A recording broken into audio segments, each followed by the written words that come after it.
Hi. Hi. Welcome to another week. Welcome to another conversation. Today I have my sister Adlena with me, and I'll get you to introduce yourself. Yes, so I'm a hairstylist. I work primarily in New York in beauty and fashion on photo shoots. Yes, so today I wanted to bring Adlena in to talk about how creatives, entrepreneurs, and business owners can really set themselves up in a really good way to meet new people, to build their contact list, and to potentially get new jobs.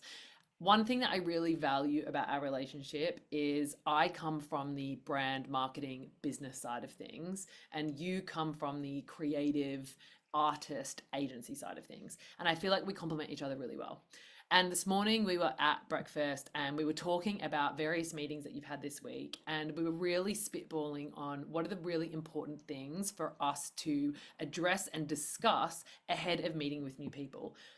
We're going to give you some really actionable tips and some advice based on the experiences that we've had. And so we wanted to get deep in that today and share those practical tips. So Yes. I'll let you kick off.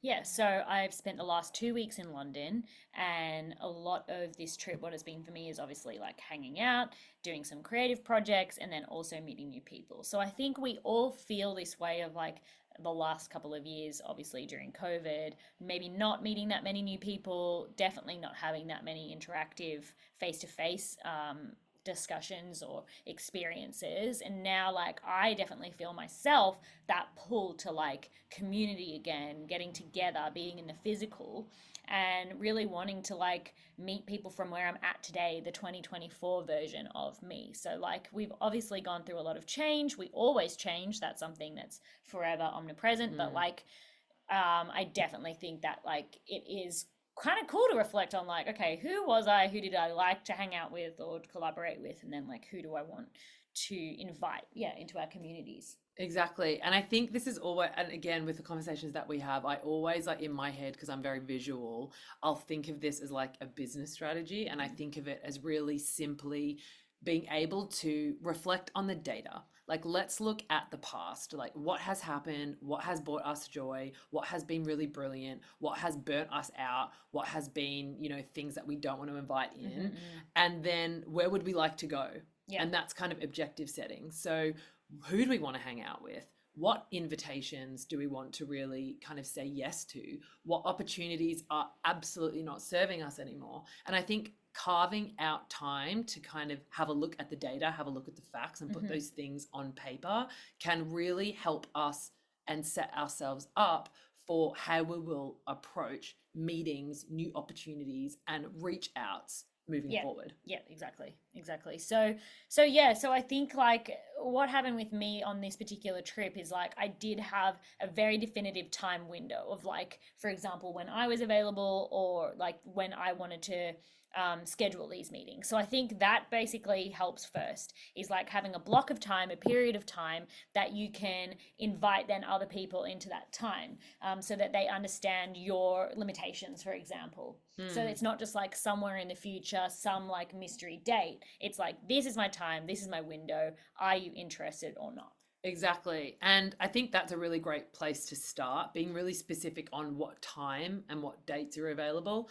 And the next step would be curating your list. So, Yes, yes. back in the day when I was working in PR, one of the most important parts is curating a media list. And so, for these particular situations, you could be saying creating a new community list Yes, or yes. creating a new opportunity list. And that means physically writing those people down or those touch points down so this is the time I have to meet these particular people. Yes, exactly. So it's a little bit more defined. It's less like airy. It's less, yeah, and it's a bit more like specific and intentional. So yeah, the way I created my list was like I'm obviously working in a visual field. So firstly, if I'm looking for the intention of my meetings are collaboration. So I'm looking for people with whom I like and admire their work and who I would like to collaborate with. So it's people's art that speaks to me, and that's sort of like the first list. And then a secondary list or something to complement that list is vibe. Like to me, vibe is very important. I want to collaborate with people who hopefully it's going to be a successful collaboration. I'm looking for people who want to collaborate. Um, and yeah, who hopefully like my work too. So, and personality, actually, that's like a big deal as well for me. So my secondary list, again, that can complement the visual type of inspiration list, is vibe. And most of the time, the way that I source that is through recommendations from friends. I have a lot of friends who are able to say to me, "Oh, Mm. Lena, this person I think you'd actually really get on with." Okay, great, that person goes on that list. So it's like, and then wow, I am intro to a new person. Let's say the vibe is already like somewhat recommended, it's somewhat curated, and then the next part is seeing their work and being like, oh, okay, hopefully good vibe together, love their work. That's sort of like a dream. That's a dream meeting. Yeah, That's exactly. ideal. Yeah. Absolutely. And I think it's really important to, at this point, like, don't get, or like, it can be very easy to be overwhelmed. And I totally appreciate that. And I want to just call that out because these things can feel overwhelming if you've never done them before. And so I absolutely appreciate that.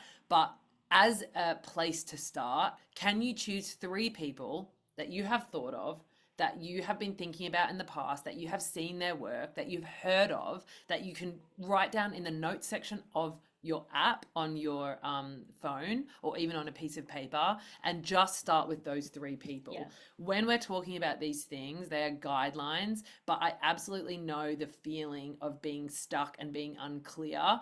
And when you hear advice, it can be overwhelming. But with these things, if you just start with three people, that is a brilliant place to start. Yeah, and I think then from that list, even if it is one, three, however many people, then it's like, how do I get in touch with that person? So, do we have people in common?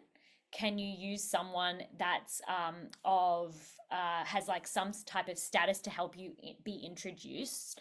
You know, like it depends where this person is within your network and how reachable and attainable it is. Like, obviously, there are like the dream people, maybe they're famous or have a lot of social status, that may not be that easily able to access. And then there are people that you for sure know that you have in common with them. So being transparent, like I'm represented by an agency. So this agency was able to set up with some meetings that I didn't have that very visible or very like easy connection to personally.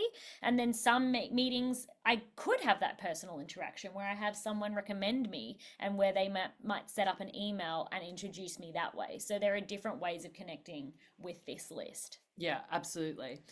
So after we have our list, the next step is research and prep. Yes. So I, in my kind of experience working across various in-house agencies, and also doing my own thing as a consultant, know that it is really important to respect people's time. Yeah. And it is really important, back to my PR days, to do your research and your due diligence before you put a meeting in with somebody and before you reach out to somebody. So when we were contacting journalists, it was really important for us to research the journalist. What are they into? What do they write about? Before I pitch this thing to them, are they actually going to be interested in that? As opposed to me sending them an email and they actually write about politics and I'm trying to sell them or make them aware of a beauty brand. So it's really, really important that you have an outline or an understanding of who these people are. Do your research online as much as you can, and really know who you're speaking to and a little bit about them ahead of reaching out to them and asking for their time. Mm-hmm. Yeah, exactly. I think that, yeah, time is the biggest commodity, right? So it's like to ask for someone's time, you can do it in a number of different ways. Like face to face, obviously, is like the ideal, the most connective way. Then you might have a Zoom where it's, again, some type of a face to face, even if it isn't in the physical. And then maybe it's a phone call, especially like getting around London. What I've experienced is like no matter where you live, often it's at least half an hour to an hour to get to the meeting. So a meeting might take up in your calendar 1 hour, but actually it needs 3 hours. It needs, they're going to the meeting and then they're coming back to wherever your base is. So another thing that I did last week actually, is I'm at this cafe at this place and I'm going to schedule back-to-back meetings. So I'm not traveling like here, there, everywhere, and I'm meeting everyone who might work in this area of London. That I'm not like spending all that time, getting to meetings. Yeah, absolutely. So after I research and prep, the last step is objectives and the why. And the conversation that Adelina and I were having this morning was really discussing what is the intention of this meeting? Why am I here? What do I want to get out of it? What am I unclear on? Where do I need advising? Where am I looking for a mentor? These are the things that are really important to communicate with the person that you're meeting so they understand essentially what does success look like in this 15 minutes, in this 30 minutes, in this hour of us being together. And if you do this, it's really going to be beneficial because you're going to get what you need out of it because you have done that pre-thought ahead of spending that time together with that person. And I think, like, yeah, the objectives and like what you want out of the meeting is so important. And when you're actually in that meeting, that you're allowing time to settle into the space. Like, likely people are rushing from here and there to get to respect that time, right? And then it's actually like part of settling into the space is like the curiosity of the other individual, their comfort. Do you guys need a tea, a coffee? Do you need a moment? Do you need to just like have a human moment, a human connection before you dive into the weeds of what your objective is? So it's sort of like a settling into the space, allowing time to be human and connection, and then getting into the objectives.